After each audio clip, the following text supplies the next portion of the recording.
Today, we're going to build the story of a global giant piece by piece. Yep, we are talking about IKEA. We're going to unpack how a tiny Swedish mail-order business grew into a furniture empire that literally changed the way we all furnish our homes. So let's start with the big question, right? How on earth does a business started by a 17-year-old kid in the middle of rural Sweden become a name that's known in just about every home on the planet? Well, this is the absolutely incredible story of its founder, Ingvar Kamprad. All right, so our story kicks off in a place called Småland. It's a region in southern Sweden, and it's known for having a really tough landscape and even tougher, more frugal people. This is where it all began.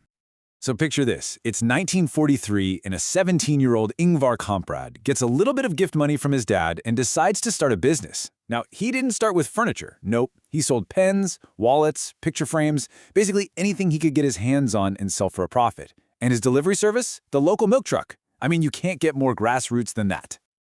You know, you've probably wondered what that famous four-letter name actually means. It's not just some random made-up word. It's actually super personal.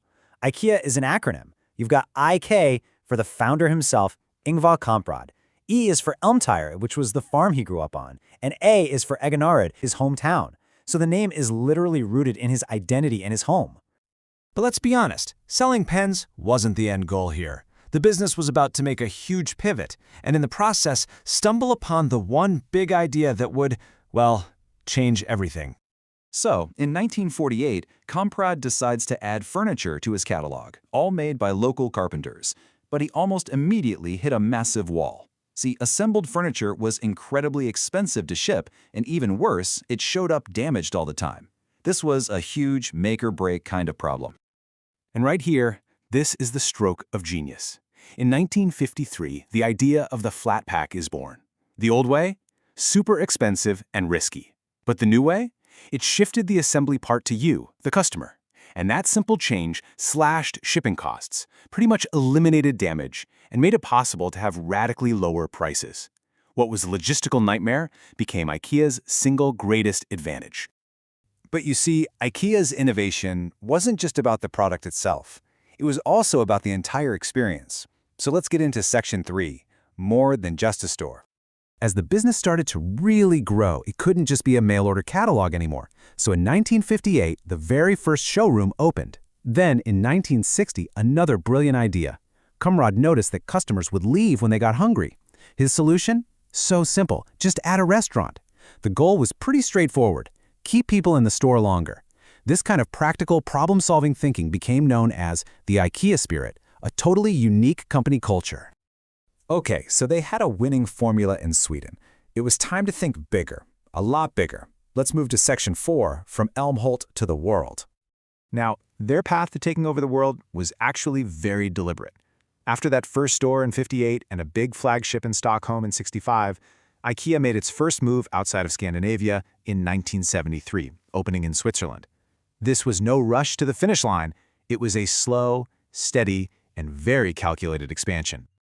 So what was the philosophy that was really driving all this growth? It all came down to this one powerful mission: to create a better everyday life for the many people. And you know what? This wasn't just some catchy marketing slogan. It was a genuine belief that a well-designed, functional home shouldn't be a luxury. It was about making life better for the average person. And they put that mission into practice with a concept they call democratic design. The whole idea is that good design shouldn't just be for the wealthy. Every single product they make has to balance 5 key things: beautiful form, practical function, lasting quality, sustainability, and of course, a low price. It's the secret formula for making great design accessible to pretty much everyone. So what did Ingvar Kamprad really leave behind? Let's wrap things up and summarize in our final section. Section 5, Kamprad's lasting legacy. Really, the keys to IKEA's success are just the principles of its founder. It all starts with that Småländsk mentality, that mindset from his home region about being thrifty and just solving problems. That's what drove the relentless focus on low prices. And get this, when local competitors actually boycotted IKEA's suppliers, it forced Kamprad to go find new ones abroad. This huge challenge ended up becoming a massive opportunity, building the global supply chain that is the backbone of IKEA today. It's a masterclass in turning obstacles into advantages. Ingvar Kamprad's journey from a kid selling matches to creating a global empire is truly one of the great entrepreneurial stories. His flat pack idea didn't just build a company. It completely changed an entire industry. And, it leaves us with a really big question to think about. What simple, world-changing idea is out there right now just waiting to be unpacked?